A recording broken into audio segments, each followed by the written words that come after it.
Vision news కు స్వాగతం. నేను మీ ధరణి. మా బ్యూరో చీఫ్ రిపోర్టర్ దాసవరం శంకర్రావు గారు అందించిన సమాచారం ప్రకారం. నమస్తే, నేను మీ శివశంకర్రావు. పూర్వ వార్త మెదక్ ఉమ్మడి జిల్లా ఆత్మీయ సమ్మేళనంలో భాగంగా మరి ఈరోజు మెదక్ జిల్లాలో స్టాఫ్ రిపోర్టర్గా పనిచేసి పర్యావరణం మీద ఒక ఉద్యమం చేసి పర్యావరణం రక్షించి అలాగే వైఎస్ఆర్ పాదయాత్ర కీలక పాత్ర పోషించి టీఆర్ఎస్ పార్టీని కూడా నామకరణంలో కీలక పాత్ర పోషించిన కప్పర ప్రసాద్ దగ్గరికి వచ్చినాం. అన్న నమస్తే. నమస్తే. నమస్తే. బాగురా? బాగున్నాను అన్న. మీ విలేకరి ప్రస్థానం చెప్పండి అన్న. ఎట్లా? నేను ఫస్ట్ జగదేవ్పూర్ గజ్వేల్ నియోజకవర్గం జగదేవ్పూర్ మండలంలో ఆంధ్రప్రభ అంటే కాంట్రిబ్యూటర్గా నేను ఫస్ట్ ప్రారంభించాం. ఆంధ్రప్రభలో ఒక 3-4 నెలలు రాసిన తర్వాత ఈనాడులో అవకాశం వచ్చింది. అంటే ఈనాడు డేట్ లైన్ పడడం, నేను దాని తర్వాత ఈనాడు రిపోర్టర్గా పోయినప్పుడు చెన్నై గారు ఈనాడు స్టాఫ్ రిపోర్టర్గా ఉంటారు. చెన్నై గారి ద్వారా నేను ఈనాడు జగదేవ్పూర్ మండల కాంట్రిబ్యూటర్గా పనిచేసిన. అక్కడి నుంచి చాలా సంవత్సరాలు ఈనాడు రిపోర్టర్గా జగదేవ్పూర్ మండలంలో పనిచేసిన తర్వాత వార్త 95లో వార్త ఏర్పాటు అవడం. వార్తలో అప్పుడు సత్యనారాయణ గారు ఉదయం స్టాఫ్ రిపోర్టర్గా ఉన్నారు. దాని తర్వాత ఆయన కూడా వార్తలోకి రావడం, నేను వార్తలో రాసిన తర్వాత వార్తలో నాకు స్టాఫ్ రిపోర్టర్గా అవకాశం రావడం జరిగింది. అప్పటి నుంచి వార్తలో స్టాఫ్ రిపోర్టర్గా కంటిన్యూ అయింది. మీరు వార్తకు వచ్చిన తర్వాత సత్యనారాయణ సారు ఎట్లయితే వార్తలు ఇస్తుండో మీరు అట్లా ధీటుగా కూడా వార్తలు ఇచ్చారు.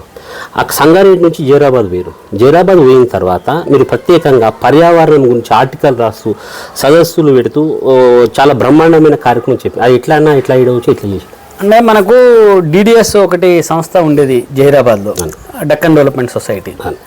ఆ డక్కన్ డెవలప్మెంట్ సొసైటీ అనేక కార్యక్రమాలు నిర్వహిస్తున్నప్పుడు మనకు కూడా ఒక ఆలోచన వచ్చింది, మనం కూడా చేస్తే బాగుంటుంది అని చెప్పి. అప్పుడు ఒక మిత్రుడు సేవ అని వాళ్ళ దగ్గర ఒక ఎన్జిఓ ఉండే, వాళ్ళు డిఫంక్ట్ ఉండే, అంటే ఏమి చేయలేకుండా ఉండే.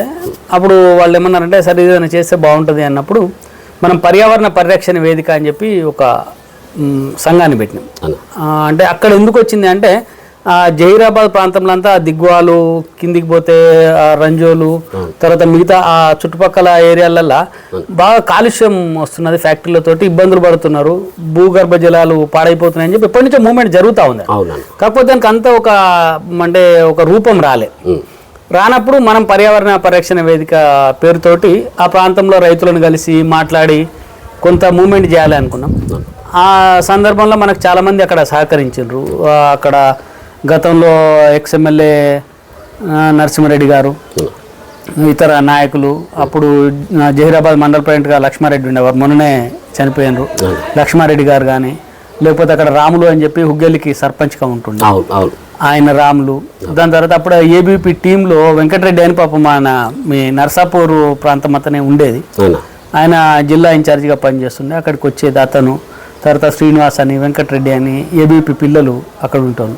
వీళ్ళంతా మనకు సహకారం అందించారు. దాని తర్వాత అప్పటికి అంబేద్కర్ సంఘం ఉండేది.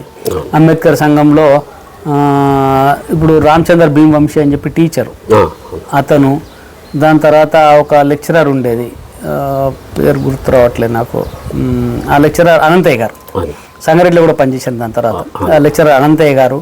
ఇట్లా చాలామంది, అంటే అనేక సంస్థలు అందరూ సహకారం చేశారు. వీళ్ళందరినీ కలిపి ఒక పర్యావరణ పరిరక్షణ వేదిక అనేది ఒకటి ఏర్పాటు చేసి దాని ద్వారా చాలా కార్యక్రమాలు చేసినాం. చాలా గ్రామాలల్లో అవేర్నెస్ క్యాంపులు పెట్టడం కానీ, కంపెనీకి వ్యతిరేకంగా ఉద్యమాలు కానీ చేసినాం. అక్కడ జరుగుతున్నటువంటి పరిస్థితులను బట్టి మనం ఆ మూమెంట్ని తీసుకోవాల్సి వచ్చింది. మీరు వార్తలో ఎండి గిరీష్ సంగారికి చాలా దగ్గర మనిషి. మీరు ఇక్కడ అయిన తర్వాత పిడుగురాళ్ళకు పంపించండి మీకు అక్కడికి, అంటే అక్కడ పరిస్థితులు చక్కదిద్దడానికి మీకు పంపించిన తర్వాత మాకున్న ఏంటంటే ఆ రోజు సారు వచ్చిన తర్వాత పోతూ మీ ఇంటికి, అంటే మీరు అక్కడ ఉన్న నివాసం ఉంటున్న దానికి సారు మీ స్కూటర్ మీద ఎక్కి ఆయన నడిపిస్తూ ఇంటికి తీసుకుపోయిందని మాకు ఉన్న ఒక అది దాని గురించి. అంటే నేను వాస్తవంగా సంగారెడ్డిలో పనిచేస్తున్న తర్వాత నేను ఫస్ట్ అపాయింట్మెంట్ నాది గుంతకల్, అది అనంతపూర్ జిల్లాలో. గుంతకల్లో అపాయింట్ అయిన తర్వాత నేను చాలా ఇబ్బందులు పడ్డా. అంటే వార్తలో ఉండే ఫ్రీడమ్ గురించి కూడా ఒకటి చెప్తాను మీకు. ఇక్కడ చాలా సందర్భం వచ్చింది కాబట్టి చెప్పాలా. మాకు అప్పుడు ఎడిటర్ ఏబికే ప్రసాద్ గారు. ఏబికే ప్రసాద్ గారు ఇక్కడ మా ట్రైనింగ్ అయిపోయిన తర్వాత అందరికి పోస్టింగ్లు ఇవ్వాలి. అసోసియేట్ ఎడిటర్గా సతీష్ చంద్ర గారు ఉంటారు. అయితే విచిత్రంగా మేము ముగ్గురం అన్నదమ్ములము వార్తలో పనిచేసినాం. నేను మా పెద్దనే రామప్రసాదరావు సిద్దిపేటలో పనిచేస్తుండే, మా హరి అని మా తమ్ముడు జనగామలో ఉండే. నన్ను మా హరిని ఇద్దరిని, ఒకరిని హిందూపూర్కి ఒకరిని గుంతకల్లుకు పంపినప్పుడు నేను సతీష్ చందర్ గారిని అడిగిన, సార్ నాకు గుంతకల్లు ఇష్టం లేదు, నేను పోను, నాకు అక్కడ ఇబ్బంది ఉంటుంది, అంత దూరం నేను ఎప్పుడు ట్రైన్ ఎక్కలే, గుంతకల్లు పెద్ద ట్రైన్ జంక్షను కాబట్టి ఇబ్బంది అని చెప్తే ఆయన వినకుండా లేలే నువ్వు పోవాల్సిందే అని చెప్పి పంపిండు. అంటే ఆడ ఫ్రీడమ్. నేను పోయి సతీష్ చంద్ర గారి మీద ఆ ఏబికే గారికి కంప్లైంట్ చేసిన, ఈయన నన్ను వద్దంటే పంపిస్తున్నారు సార్, నేను పోను ఆడికి అని చెప్పి ఏబికే గారికి కంప్లైంట్ చేస్తే ఏబికే గారు సతీష్ చంద్రని పిలిచి, ఏంద్రా నువ్వు వీడు ఫోన్ అంటుంటే పంపుతున్నావంట, ఆయన వేరే దగ్గరికి అన్నాడు. అంటే ఏం చెప్పిండు ప్రసాద్ మీకు అని అడిగిండు, ఎదురుగానే అందరం. అంటే ఇట్లా వాడు అసలు ట్రైన్ ఎక్కలేదంట, పోలేదంటే ఎప్పుడు నువ్వు ఆయన తీసుకుపోయి ఆడ వేస్తే వాడేం పని చేస్తారు అక్కడ చూడవా అది ఇది అన్నాడు. అంటే అదే సార్ ఆయన ఎప్పుడు ట్రైన్ ఎక్కలేదని, ట్రైన్ గురించి తెలుసుకుంటాడని అక్కడ వేసిన అన్నాడు సతీష్ చంద్ర. అనగానే వెంటనే అరే అది కూడా నిజమే కదా, నీకు ట్రైన్ గురించి తెలుస్తుంది కదరా, నీకు అసలు తెలియదు అంటున్నావు, నువ్వు పోయాడు ఉండిపోను. అంటే ఒక ఎడిటరు, ఒక అసోసియేటరు, మనం అప్పుడే స్టాఫ్ రిపోర్టర్గా ఎంటర్ అవుతున్న వాళ్ళం. అంటే అంత ఒక కుటుంబ వాతావరణం వార్తలో ఉండేది అని అనడానికి చెప్తాను. నేను అప్పుడు వెళ్ళిపోయినా, ఒక 6 నెలలు ఏమో నేను చేసిన తర్వాత అక్కడి నుంచి నేను మళ్ళీ సంగారెడ్డికి వచ్చిన. సంగారెడ్డి ట్రాన్స్ఫర్ అయింది. ఇంకా సంగారెడ్డిలో మనకు సత్యనారాయణ గారు ఉండ్రి, దాని తర్వాత జహీరాబాద్ నుంచి మళ్ళీ నేను పిడుగురాళ్ళకి పోయినప్పుడు నేను జహీరాబాద్ నుంచి పంపేటప్పుడు ఏమన్నారంటే అక్కడ కొద్దిగా బాగాలేదు, నువ్వు అక్కడ పోయి ఒక 6 నెలలు ఉండి మళ్ళీ అంటే నేను పోను అని చెప్తే గిరిశంకర్లో వెళ్ళి పోవాల్సిందే అన్నారు. సరే ఇంకా తప్పదు కదా ఉద్యోగం అని పోయినాం. పోయిన తర్వాత ఆయన గుంటూరులో జర్నలిస్టుల మీటింగ్, మన వార్తా రిపోర్టర్ల మీటింగ్కు పోయి వస్తూ పిడుగురాళ్ళకు కూడా వచ్చింది. దారిలో వచ్చి మన దగ్గర కూడా, మీ దగ్గర కూడా మీటింగ్ పెట్టండి, ఇక్కడ కూడా ఒక మీటింగ్ పెట్టుకున్నాం. మీటింగ్ అయిన తర్వాత చీకటి పడ్డది, ఇక పవర్ కూడా లేదు. పోతుంటే ప్రసాద్ ఎక్కడ ఉంటున్నావు అని అడిగి, అంటే ఇక్కడ కిరాయి ఇంట్లోనా, ఇక్కడ ఉంది ఇల్లు ఉంటున్నా అని చెప్పినాక పోదాం మీ ఇంటికి అన్నాడు. రండి అని నేను, మీరు కార్లో రండి నన్ను ఫాలో కానీ నేను బండి తీసిన. కారు ఏమొద్దు నీ బండి మీద పోదాంపా అని నా బండిని ఆయన నడుపుకుంటూ వచ్చింది. ఎన్నో సంవత్సరాల తర్వాత నేను బండి నడుపుతున్నా అని చెప్పి. అంటే ఒక్క ఎండి స్థాయిలో ఉండి కొన్ని 100 కోట్లకు అధిపతి, మనందరికి అన్నం పెడుతున్న వ్యక్తి ఆ రకంగా అట్లా వచ్చి చూసి, దాని తర్వాత నువ్వు అంటే మళ్ళీ నాకు హైదరాబాద్ ట్రాన్స్ఫర్ చేయండి సార్, మీరు అన్న 6 నెలలు అయిపోయింది అంటే కరెక్ట్ ఆయన పోయి ఇక్కడి నుంచి పోయి 6 నెలలు పూర్తవుతున్న రోజున నాకు హైదరాబాద్కు మళ్ళీ ట్రాన్స్ఫర్ ఆర్డర్ వచ్చింది. అట్లా ఒక కుటుంబం లాగా ఉండే వాతావరణం ఉండే. సంఘీ గారు ఏ విషయం ఉన్నా ఓపెన్గా పిలిచి మాట్లాడడం, అంటే ఆయన కోపడ్డా కూడా అంత తీవ్రతంగా ఉండవు, పిలిచి మాట్లాడుతుండే. ఇప్పుడు అందరిలో ఉన్నప్పుడు మాట్లాడు పిలిచి నువ్వు ఇట్లా తప్పు చేస్తున్నావు, ఇది కరెక్ట్ కాదు, ఇట్లా చేయాలి అని చెప్పడం. కానీ ఇంకోటి బాగా స్వేచ్ఛ ఎక్కడ ఉండే అంటే ఆయన ఏదన్నా వార్త చెప్తే ఖచ్చితంగా రావాలి, అది రాయాలి. కానీ మనము ఏ వార్త రాసినా అడ్డగించకపోయి ఇది వేయొద్దు, ఇది ఆపు అని చెప్పి ఏ రోజు చెప్పకపోయి. అయితే దానికి ఉదాహరణ, నేను వార్తలో పనిచేస్తున్నప్పుడు అప్పుడు అసెంబ్లీ, ఉమ్మడి అసెంబ్లీలో చాలా అవినీతి జరుగుతూ ఉంది. చంద్రబాబు నాయుడు సీఎం, ప్రతిభా భారతి గారు స్పీకర్. అసెంబ్లీలో అంత అవినీతి అని చెప్పి ఒక వార్త రాసినాను. మన ప్రూఫ్స్ ఎవిడెన్స్ అన్నీ ఉన్నాయి, అసెంబ్లీలో అంతా అవినీతి జరుగుతుంది. అప్పుడు కాంట్రాక్ట్ జర్నలిస్టులకు భోజనాలు పెట్టేటోళ్ళు మధ్యాహ్నం, వాటిల్లో కూడా అవినీతి జరిగింది అని చెప్పి మనం బిల్స్ అన్నీ పెట్టుకొని రాసినాం. అయితే అసెంబ్లీలో అంతా అవినీతి అంటే అప్పుడు రామచంద్రమూర్తి గారు రైటరు, ఆయన దాన్ని చూసి ఇది వేస్తే డిఫర్మేషన్ అవుతుందేమో రా, అట్లా వేయకూడదేమో, ఎట్లా దీన్ని అని అంటే మీరు వేయండి సార్ అని, నువ్వు జైలుకు పోతావు అన్నాడు. అంటే నేనెందుకు పోతా సార్, నాతో పాటు మీరు కూడా వస్తారు, రైటర్గా మీరు కూడా వస్తారు కదా, పోతే ఇద్దరం పోతాం, ఇద్దరం ఉంటాం అంటే ఎంత వాతావరణం అట్లుండేది. మాట్లాడుకుంటే లేదురా అని చూసి ఆయన దానికి చిన్న మార్జిన్, అంటే పరిపక్వత అనేది ఎక్కడ ఉంటుంది, మనకంత పరిపక్వత లేదు, ఆయనకున్న పరిపక్వతలో నేను అసెంబ్లీలో అంత అవినీతి అని రాసిన, అసెంబ్లీ ఆవరణలో అని పెట్టిండు ఆయన. అంటే అలా కాకుండా బయట అంతా అవినీతి జరుగుతుంది అనే దాంట్లో ఐటమ్ వేసినాం. చాలా పెద్ద ఫస్ట్ పేజ్లో నా బైలైన్తో వచ్చింది ఐటమ్. వచ్చిన తర్వాత ప్రతిభా భారతి గారు అందరు ఏమనుకున్నట్టే రామచంద్రమూర్తి గారు కూడా అనుకున్నారు, నిన్ను అసెంబ్లీకి పిలుస్తారు, నీకు ఇబ్బంది అవుతుంది, నువ్వు ఏం సమాధానాలు చెప్పాలి ఏంది కూడా అంతా రెడీగా పెట్టుకున్నారు. అప్పటికి ఖచ్చితంగా అవసరమైతే జైలుకు పోవడానికి కూడా రెడీ అయ్యి ప్రిపేర్ అయ్యి ఉన్నాం. అప్పుడు స్పీకర్ ఉంటుంది, నువ్వు పిలవచ్చు, మనల్ని మాట్లాడవచ్చు, ఆమె కేసు బుక్ చేసి ఏదైనా చేయొచ్చు. అయితే విచిత్రం ఏం జరిగిందంటే నన్ను అసెంబ్లీకి పిలిచే బదులు ఆమె వార్తా ఆఫీస్కి వచ్చింది. ఇది పెద్ద సెన్సేషనల్ అనమాట. ఆమె వార్తా ఆఫీస్కి వచ్చి గిరీష్ సంఘ్ గారి దగ్గరికి కూర్చొని సంఘి గారు నన్ను పిలిచారు. వాస్తవంగా ఇది ఆయన నోటీసులో లేదు ఐటమ్, ఇది వస్తుంది ఏదో నడుస్తుంది చేస్తున్నారు అనుకున్నారు. పిలిస్తే నిజంగా నేను భయపడ్డారు, ఆమె వచ్చి కంప్లైంట్ చేసింది, సార్ ఏమంటాడో అని. నేను పోగానే ప్రసాద్ రాసినావా ఐటమ్ అన్నాడు. రాసిన సార్ అన్న. ఎవిడెన్స్ ఉన్నాయా నీ దగ్గర అంటే ఉన్నాయి సార్ అని చెప్పిన. మనం చెవులు కట్టుకొని నిలబడ్డా ఉన్నాయి సార్ అన్నాక, ఏమయ్యా ఒక దళిత మహిళ ఆమె మీద ఇట్లా రాస్తారా, ఎంత అవినీతి జరుగుతుంది, ఎక్కడ జరుగుతుంది, అవన్నీ వదిలిపెట్టి నువ్వు ఒక మహిళ మీద అట్లా రాయడం కరెక్ట్ కాదు, జర చూసుకొని రాయండి, ఆమె బాధపడుతుంది అని చెప్తే సరే సార్ అని చెప్పి వచ్చేసిన. ఆమె పోయింది. ఆమె పోయినాక మళ్ళీ పిలిచింది. మళ్ళీ పిలిచి పూర్తి ఆధారాలు ఉన్నప్పుడు ఎప్పుడు భయపడద్దు ప్రసాద్, వార్తలు కరెక్ట్గా రాయండి, ఇంకా ఉంటే ఇంకా కూడా రాయండి అని చెప్పి. అంటే అంత అది ఉండేది. మనం ఒక వార్త తెచ్చినామంటే దాన్ని ఆపాలి, దాన్ని ఇప్పుడు ఒక స్పీకర్ వచ్చి ఆయన దగ్గర కూర్చొని మాట్లాడినప్పుడు నిజంగా మనల్ని రాయకండి రేపటి నుంచి ఆపేయండి అనాలి, కానీ ఆయన అనలే అట్లా. అంటే అంత స్వేచ్ఛ అది వార్తలో ఉండేది. అంత దగ్గరతనం ఎంత ఉందో ఆయన దగ్గర అంత స్ట్రిక్ట్ కూడా సంఘి గారి దగ్గర ఉండేది. రియల్ ఎస్టేట్ పైన సీరియల్స్ రాసినాం, వార్తలు నిఘా పేజీలో మా ఇన్ఛార్జిగా, అంటే అంతకుముందు వర్కాల మురళీకృష్ణ రాసేవాడు వాడు. దాని తర్వాత నేను ఆ పేజ్ చూసిన, అవి రాసినప్పుడు కానీ అంటే చాలా ఒక ఎట్లుండదంటే ఒక ఫ్రెండ్లీ అట్మాస్ఫియర్, మేనేజ్మెంట్కు రిపోర్టర్ కూడా ఒక ఫ్రెండ్లీ అట్మాస్ఫియర్, ఎడిటర్కు రిపోర్టర్ కూడా. అంటే మేము ఎడిటర్ దగ్గరికి పోతున్నామనే ఫీలింగ్ ఉండకపో, ఓ అన్న దగ్గరకో తమ్ముడు దగ్గరకో నాయన దగ్గరకో పోతున్నామనే ఫీలింగ్. ఆయన తిట్టినా కూడా చాలా సరదాగా తీసుకుంటుండే అనమాట. అరే మనోడు కదా, ఏదో మార్చడానికి చెప్పడానికి కోపడ్డాడు కదా అనేది ఉండేది, కానీ ఈ బాసిజం అనేది కనిపించదు ఇంట్లో వ్యక్తులు. అన్న మీరు వైఎస్ రాజశేఖర రెడ్డి గారు ప్రజాప్రస్థానం అనేది స్టార్ట్ చేసిర్రు.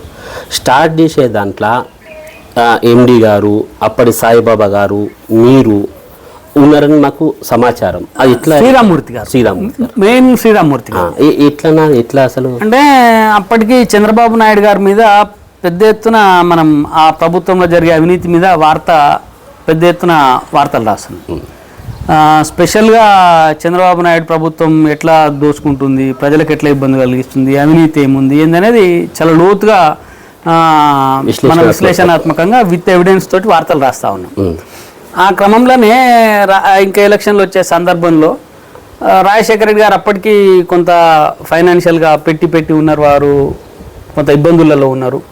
కాంగ్రెస్ పార్టీ కూడా అంత పోరాడేటువంటి పటిమ ఉన్నా జనంలోకి తీసుకుపోయేటువంటి యంత్రాంగం వాళ్ళకి అప్పటికి లేనటువంటి సందర్భంలో రాజశేఖర రెడ్డి గారు గిరీష్ సంఘ్ గారిని అడిగినరా, గిరీష్ సంఘ్ గారు రాజశేఖర రెడ్డి గారిని పిలిచినరా, అది నాకు పెద్ద క్లారిటీ లేదు. కానీ రాజశేఖర రెడ్డి గారు మన ఆఫీస్కి వచ్చారు. ఆఫీస్కి వచ్చినప్పుడు మీరు పాదయాత్ర చేయాలి అని చెప్పి సంఘి గారు ఆయనకు చెప్పాను. చెప్తే ఎట్లా పాదయాత్ర అంటే చాలా ఖర్చుతో కూడుకున్న పని, ఇదంతా ఎట్లా అనే సందర్భం వచ్చినప్పుడు దానికి సంబంధించిన అన్ని వనరులు నేను సమకూరుస్తాను, మీరు యాత్రకు సిద్ధంగా అండి అని చెప్పాడు. విచిత్రం ఏంటంటే అప్పటికప్పుడే దీనికి ఒక పేరు ఉంటే బాగుంటుంది కదా, ఏం పేరు అన్నప్పుడు శ్రీరామ్మూర్తి గారు, వాళ్ళు చాలా భాషలో పట్టున్నటువంటి వ్యక్తి శ్రీరామ్మూర్తి గారు, దానికి సంబంధించి ప్రజాప్రస్థానం అని చెప్పి ఒక మంచి పేరు సెలెక్ట్ చేసి పెట్టిన తర్వాత అప్పటికి మాకు బ్యూరో చీఫ్గా మా రిపోర్టర్లందరికీ సాయిబాబా గారు గైడెన్స్ చేస్తూ ఉన్నారు. ఆ గైడెన్స్ చేసే క్రమంలో ఎట్లా పోవాలి, ఎక్కడి నుంచి పోవాలి, యాత్ర ఎట్లుంటుంది ఏంది అంతా రూట్ మ్యాప్ అంతా ఫైనల్ అయిన తర్వాత చేవల నుంచి స్టార్ట్ కావాలి అనుకున్నప్పుడు సాయిబాబా గారు అంటే ఆ చర్చలో నేనున్నా. తర్వాత యాత్రకు ప్లాన్ చేసుకున్న క్రమంలో కూడా నేను చెప్పిన అన్ని స్పెషల్ అసైన్మెంట్స్లోనే ఉంటుంది. పెద్దగా నాకు ఈ బీట్స్ ఈ రిపోర్టింగ్ ఒక క్రైమ్లో కూడా మా సీనియర్ చారి గారు ఉంటుండే, క్రైమ్లో కూడా నేను పెద్దగా నాకు ఇక్కడ వర్క్ ఉండకపోయేది, ఎప్పుడు స్పెషల్ అసైన్మెంట్స్ స్టోరీస్ వీటి మీద ఉంటుంది. కాబట్టి నన్ను ఇది చూడు ప్రసాద్ నువ్వు అని చెప్పి చెప్పినప్పుడు ఆ యాత్రలో నేను రాజశేఖర రెడ్డి గారితో కంటిన్యూ అయినా. కంటిన్యూ అట్లా నీకు చేవెళ్లలో మొదలైన యాత్ర దాదాపుగా అంతా ఆయన యాత్ర ఎంబటి రాజశేఖర రెడ్డి గారు ఎంబటి నేనున్నా. నా తర్వాత పివిఎస్ మూర్తి గారు అని చెప్పి వారు కూడా యాత్రలో రాజశేఖర రెడ్డి గారి మొత్తం యాత్ర మీద ఒక పుస్తకం కూడా రాసినారు. ఆయన వార్తలో రిపోర్టర్గా ఉన్నారు. నేను అట్లా అంటే రాజశేఖర రెడ్డి గారితో ఈ యాత్రలో ఉన్నాం కాబట్టి కొంత అటాచ్మెంట్ కూడా ఉండేది. ఏం చేస్తున్నాము ఎట్లా అప్పుడు చాలామంది ఉండేటోళ్ళు, ఇల్లగడపాటి కానీ లేకపోతే ఇప్పుడున్న సుధీర్ రెడ్డి వీళ్ళంతా యాత్రలో ఉండేటోళ్ళు. అట్లా కలిసి ప్రయాణం చేసిన అటు అది అయిన తర్వాత మళ్ళీ దశ తెలంగాణ ఉద్యమానికి కూడా కేసీఆర్ గారితో మన గిరీశంగి గారితో అడుగులు బీజాలు మన వార్తల దగ్గరనే పడ్డాయని చెప్పేసి మాకు ఉన్న సమాచారం అన్న.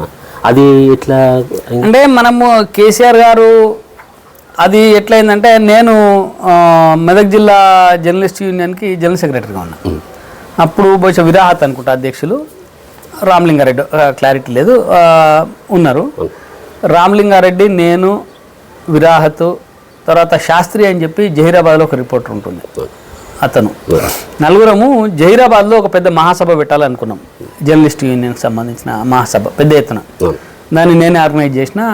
దానికి పాటలు రాయించినాం, స్పెషల్గా తెలంగాణ క్యాసెట్ తీసినాం. ఆ సందర్భంగా ఆ సభకు రావాలని చెప్పి కేసీఆర్ గారి దగ్గరికి పోయినాం. మీరు రండి ఆ సభకు, బాగుంటుంది అని చెప్పి. అప్పుడు ఆయన రవాణా శాఖ మంత్రి. పోయినప్పుడు వస్తా అన్నాడు, చాలా బాగుంటుంది, మీరు ముందుండి చేయండి, నేను కూడా మూమెంట్లకు రావాలనుకుంటున్నా అని చెప్పి ఆయన ఆ రోజు అన్ని విషయాలు మాతో పంచుకున్నాడు. మీరు ముందరికి పోయి పని చేయండి, ఈ పని నేను వెనక నుంచి వస్తాను, నేను ఈ మూమెంట్ను బాగా బలంగా చేయాలి, తెలంగాణ మూమెంట్ అని చెప్పి ఆయన అంతర్గత విషయాలన్నీ కూడా చెప్పడం జరిగింది. కానీ అనుకోకుండా ఆయన ఆ సమావేశానికి రాలే. అప్పుడు అక్కడ బాగన్న అని ఎమ్మెల్యే ఉండే, లక్ష్మారెడ్డి గారు అని చెప్పి మండలపేట ఇందాక చెప్పిన వారు దివంగతులైనరు, ఆ ఆయన లక్ష్మారెడ్డి ఉండే. ఈ సందర్భం లక్ష్మారెడ్డి ఇదంతా చేపిస్తున్నాడు అనేటువంటి ఒక భ్రమలో బాగా నుండి కేసీఆర్ గారిని రాకుండా అడ్డుకున్నాడు. సరే అయిపోయింది, అది మీటింగ్ చాలా బ్రహ్మాండంగా సక్సెస్ అయింది. తెలంగాణ మూవ్మెంట్లో జర్నలిస్టుల పాత్ర చాలా గొప్పగా ఉంది అనేది వచ్చిందంటే అక్కడి నుంచి జహీరాబాద్ దగ్గర మనం పెట్టిన మీటింగ్తో స్టార్ట్ అయినాక ఈయన మనల్ని ముందరకు పొమ్మంటే నేను రామచంద్రరావు గారు అని చెప్పి బీజేపీలో సిద్దిపేటలో ఒక పెద్ద లీడర్, పెద్ద ఆయన, చాలా పెద్ద మనిషి. నేను సందర్భంలో ఆయన అడిగిన, అన్న ఇట్లా రామచంద్రరావు మన కేసీఆర్ గారు ఇట్లా మాట అంటున్నారు, ఎట్లుంటుంది మనం మూమెంట్ని తీసుకోవచ్చా ఏందని అడిగితే ఆయన చెప్పిన మాట ఏంటంటే, కేసీఆర్ అంత అమాయకంగా రాడు, ఆయన వెనుక ఒక పెద్ద బలమైన రెడ్డి నాయకుడు వస్తే తప్ప కేసీఆర్ అడిగేయలేడు, కాబట్టి నువ్వుగా తీసుకుంటే ఇబ్బందులు పడతావు, ఆయన వచ్చినప్పుడు ఆయన ఎంబడి పోవడం వేరు, ముందుగా మీరు పోవడం వేరు అని చెప్పి ఆయన స్పష్టంగా ఒక గైడెన్స్ ఇచ్చాడు. అట్లా మీరు కాకుండా మీరు మూవ్మెంట్ చేస్తుంటే అప్పటికే మనం తెలంగాణ జనసభ నడుస్తున్నది, తెలంగాణ యాక్టివిటీస్ నడుస్తున్నాయి, వేరే వేరే పేర్లతోటి వేరే వేరే రకాలుగా తెలంగాణ జన పరిషత్ అని మన మహబూబ్ నగర్ రవీంద్రనాథ్ రెడ్డి గారు ఒక మూవ్మెంట్ తీసుకుంటున్నారు, అట్నే ఇందిరారెడ్డి గారు ఒకటి నడుపుతున్నారు, ఇట్లా నడుస్తూ ఉన్నాయి. ఆ క్రమంలో అన్నిట్లలో వార్త బలంగా ఉన్నది. అంటే వార్త అంటే మనం ఉన్నాం, సత్యనారాయణ కానీ, నేను కానీ, రామలింగారెడ్డి గారు కానీ, ప్రతి మూమెంట్లో తెలంగాణ మూమెంట్లో బలంగా ఉన్నాం.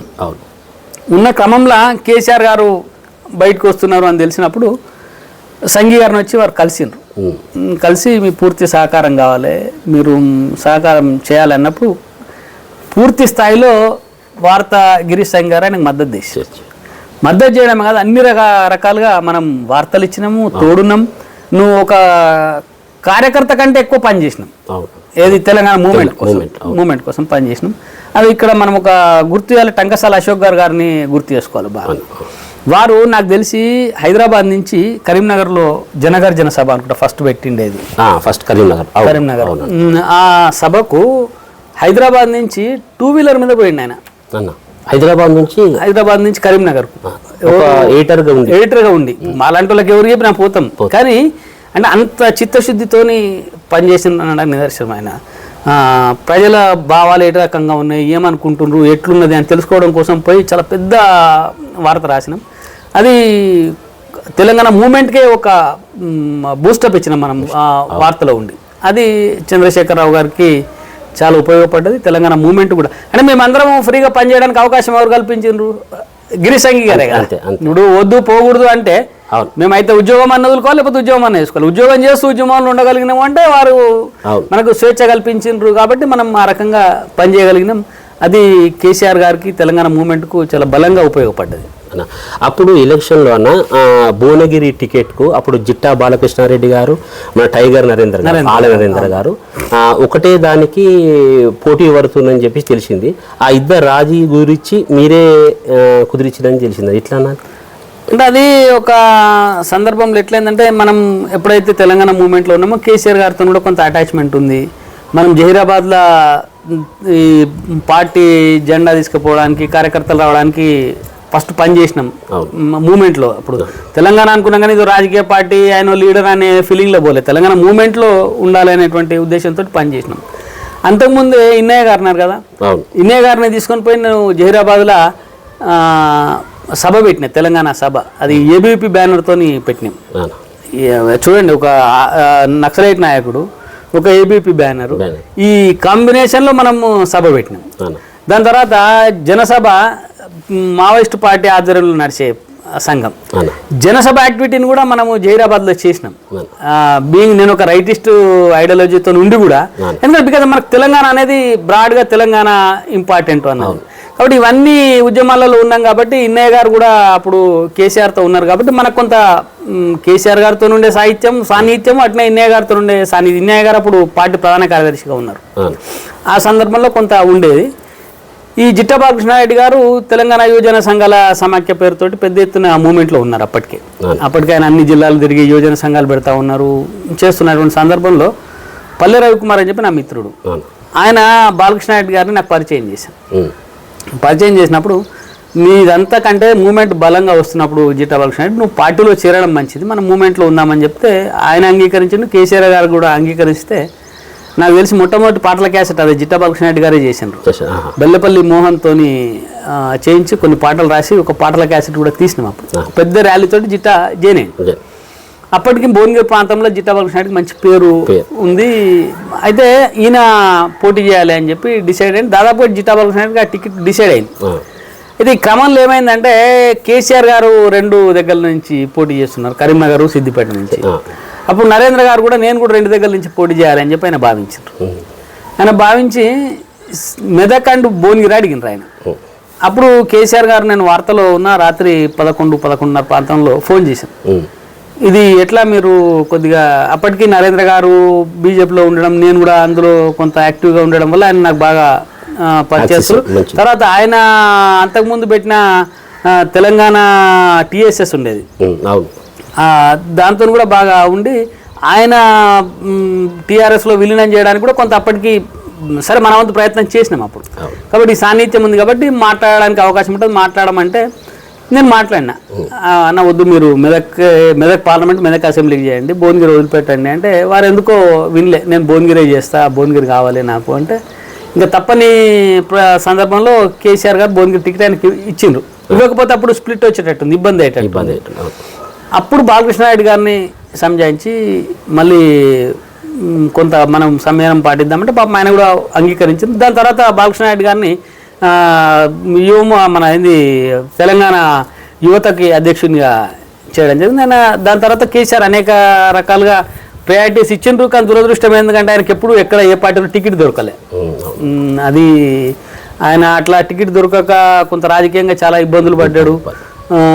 అది కొంత బాధాకరమే. కానీ మనం అప్పుడు కేసీఆర్కి, నరేంద్రకు, తర్వాత బాలకృష్ణారెడ్డికి మధ్యన ఒక చిన్న లింక్ కలిపి ఆ ప్రయత్నం అయితే చేయగలిగినాం. అవునా, అప్పుడు స్థానిక సంస్థల్లో టీఆర్ఎస్ ఫస్ట్ మీకు జైరాబాద్ సంబంధించిన లోకల్ బాడీ బీఫామ్లన్నీ మీకే ఇచ్చారు కేసీఆర్ గారు మొత్తం. అవును, మీకే ఇచ్చి మీకే వంచమని ఇచ్చారు. అవును, వచ్చిన తర్వాత కూడా తీసుకొని మీకు కొన్ని ఎంపీటీసీలు కూడా ఏదో గెలిపించారు. అవును, అది ఎట్లా జరిగిందన్న? అంటే అప్పటికే నేను హైదరాబాద్ ట్రాన్స్ఫర్ అయినా, జైరాబాద్ నుంచి హైదరాబాద్కి వచ్చేసిన. కానీ జైరాబాద్లో ఇంతకుముందు నేను చెప్పిన పర్యావరణ ఉద్యమాలు, తర్వాత కొన్ని దళిత ఉద్యమాలు ఇవన్నీ చేసినాం, అంబేద్కర్ సంఘాలు పెట్టి ఇట్లా చేసినాం. కాబట్టి అక్కడ ప్రజలతో బాగా సత్సంబంధాలు ఉండడంతో మనం ఏం చేసినామంటే, ఈ టీఆర్ఎస్లోకి జైరాబాద్ నుంచి చాలా మందిని తీసుకొచ్చి జాయిన్ చేయించడం, ఇక్కడ వాళ్ళని కేసీఆర్ గారు పరిచయం చేసి నేను చేయించడం వల్ల కేసీఆర్ గారు జైరాబాద్ మీద ఆయనకు పట్టుంది అనేది ఒకటి వచ్చింది. దాని తర్వాత పార్టీలో ఫస్ట్ టీఆర్ఎస్కి జిల్లా అధ్యక్షుడిగా స్వామిచరణ్ గారు అయినారు. అయితే స్వామిచరణ్ గారి కంటే ముందు జిల్లా అధ్యక్షుడిగా ప్రతాప్ గౌడ్ గారిని పెట్టాలనుకున్నారు కేసీఆర్ గారు. అయితే అప్పటికైనా బీజేపీలో ఉన్నాడు కానీ రాలే. పార్టీలోకి వస్తే ఆయన చేస్తే బాగుంటుంది అని అనుకునే క్రమంలో స్వామి చరణ్ గారు కాంగ్రెస్ నుంచి జాయిన్ కావడం, అప్పటికే స్వామి చరణ్ కాంగ్రెస్ అధ్యక్షునిగా ఉండి కొంత పలుకుబడి ఉండడం వల్ల స్వామి చరణ్ గారిని అధ్యక్షుని చేసింది.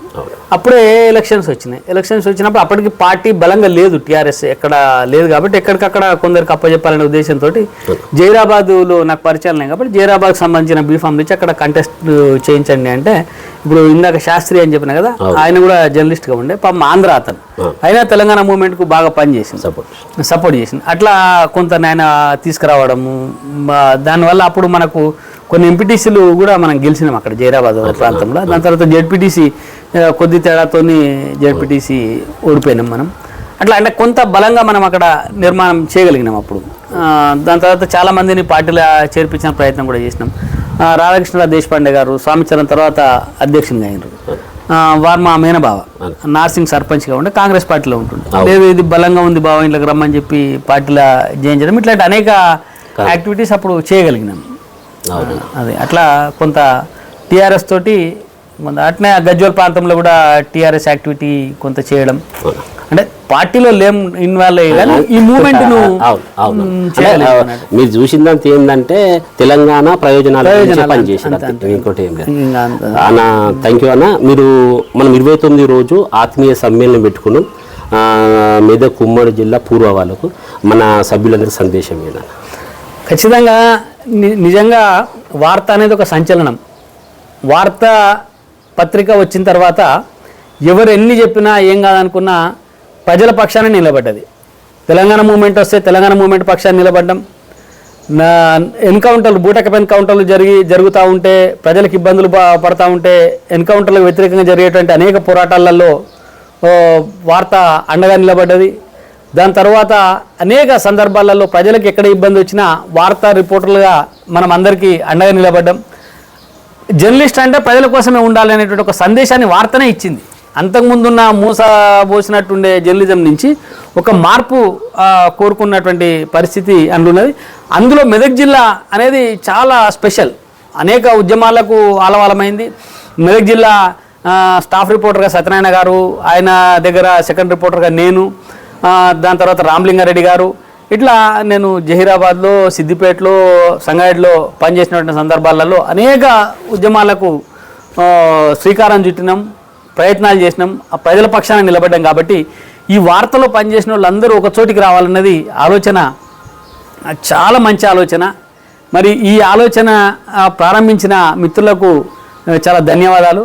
కాబట్టి మిత్రులు ఎక్కడున్నా, మీకు సమాచారం ఉన్నా లేకపోయినా, గ్రూప్లో యాడ్ అయినా కాకపోయినా, వార్తలో పనిచేసిన ప్రతి మిత్రుడు 29వ తేదీ ఆదివారం రోజు ఈ సమావేశానికి రావాలని చెప్పి అందరికీ పేరు పేరున కోరుతా ఉన్నా. నేను కూడా తప్పకుండా ఈ సమావేశానికి హాజరవుతా. నమస్తే. థ్యాంక్ యూ అన్న. ఇది కప్పలపాస అన్నతో ఇంటర్వ్యూ. మరొక విలేకరుతో మళ్ళీ కలుసుకుందాం. దయచేసి మన భూ విజన్ ఛానల్ని సబ్స్క్రైబ్ చేసుకోండి, లైక్ చేయండి. అంతవరకు సెలవు, నమస్కారం.